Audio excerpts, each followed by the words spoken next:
This is a demonstration of DAX Copilot in Athena 1. On the mobile phone to the left, you can see DAX Copilot and the list of upcoming patients. Behind that, the corresponding visit inside Athena 1. We'll tap the patient's name to start documenting, and tap the red icon in the center to start recording upon entering the exam room. So good morning, Emily. How are you today? I'm okay. I'm playing with this toy right now. So she really likes that toy. It helps her feel more comfortable, especially just in new places where she's not too familiar with the scenery. Okay, so thank you, Mom. So, Emily, it's good to see you here today with your mother. It's really nice to have you back. I hope you're doing well. I'm glad that you like your toy. It's good to have something that you enjoy. So, Mom, how have things been doing at home and at school? So I'd say Emily's doing pretty well overall. We've had some challenges with her sensory sensitivities and communication, but we're managing, we're making it through. School's been a bit difficult lately just because of transitions and changes in routine. Okay, well, and I see, and transitions can be tough. How is she doing coping with the changes? She gets pretty anxious about them. So, for example, she had a hard time with a recent change in her teacher's schedule. We're working on it with her, but it's been a bit rough. She didn't like that. Okay. Well, it sounds like you're being very supportive, and that's important, and that's really good. Um, so Emily, do you have any favorite activities or routines that help you feel better when things do change on you? I like it when we have the same thing for breakfast every day and when we go to the park on Saturdays. Well, that sounds nice. Those are really wonderful routines. I'm glad you've got those. It's important to have things that stay the same, especially when other things are changing. So that's really good. Have you been able to stick to the routines that you enjoy? Yeah, we try to keep them as consistent as possible, and Emily's teacher is also working on a visual schedule to help with those changes. Oh, that's an excellent idea. Good, good. Visual schedules, those really can be helpful. So I'm glad to hear that.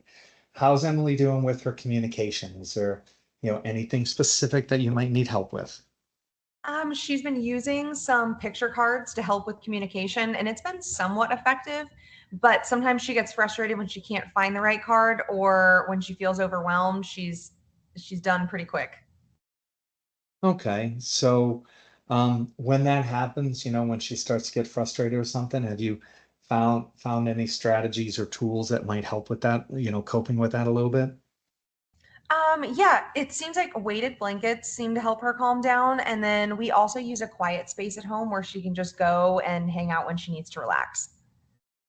Those are both really two good strategies, so I'm glad to hear that. You do want to have a variety of tools to deal with the sensory overload, so those are good. Um, if you never need any more suggestions or resources, just let us know. We'd be happy to make some recommendations. Um, there's additional therapies and supports that are available. So if you feel like you need something additional to that, please don't hesitate to let us know. Okay. Can we talk about my new book? Of course we can. I'd love to hear about your new book. What is it?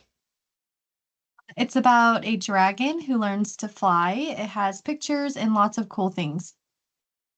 That sounds amazing. It sounds like a really fun book. Oh yeah, Emily's really passionate about dragons right now. So it's nice to hear her or to see and hear her be so excited about something. Okay, so you're not having her watch Game of Thrones or anything like that. No, no Game of Thrones. Okay. Well, good. Well, interests are really good, and dragons are great. So they can be really encouraging and motivating when you have things like that. Is there anything else that you'd like to discuss? Mom or Emily, is there anything you'd like to talk about? I think that's pretty much it for now. Thanks for checking in with us. We appreciate it. Okay. Well, you're welcome. Emily, I'm really glad you shared your book with me. That was really interesting. And, thanks for keeping me updated on how things are going. If, like I said, if you need anything, don't hesitate to reach out. Perfect. Thank That sounds you. good. All right, we'll see you again soon. Bye-bye. Okay, bye. So now that the encounter is complete, we tap the microphone, we turn it off. I hit the back button. That brings me back out to my schedule. And what I'm going to see here is either a check mark or a timer icon. And right now what I have is a timer. And that timer tells me that the encounter is still getting processed. You'll notice there are other patients that are here. If those patients had already been documented, we might see a check mark on those.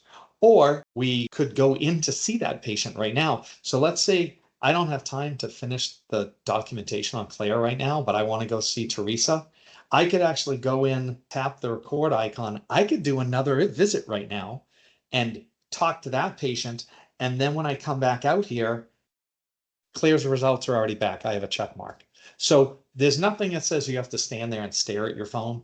The results are back within 30 seconds, but you don't have to wait for them. You can go on about your day and use things as you like. Once the visit is ready, then you have two options. If you want to see the results and just preview them on the phone, I can tap back on the name, and then on the bottom right, I tap on the results page.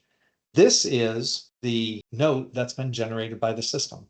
And you can look at it here if you'd like to. And if there's something you'd like to add, you can come back and you turn the microphone on and you can add it. If the note is all ready to go, then what we do is we come back to the front page. I tap on this icon here. That highlights any of my encounters that have a check mark. So like I said, we could have seen Teresa. If I had check marks next to both of those patients, then both of those patients would have been highlighted. But once I'm ready to send it, I hit submit. It goes back to the EHR and it's removed from the phone. So now what I'm going to do is I'm going to go back into Athena and I will go into Claire's chart. And we're going to go ahead and join that visit. And when I look at it, you'll see the sections are all there. And now I'll go into the details of the note so we can look at it section by section. And here's the HPI. And here's our assessment and plan. And our patient instructions. That's as straightforward as it is.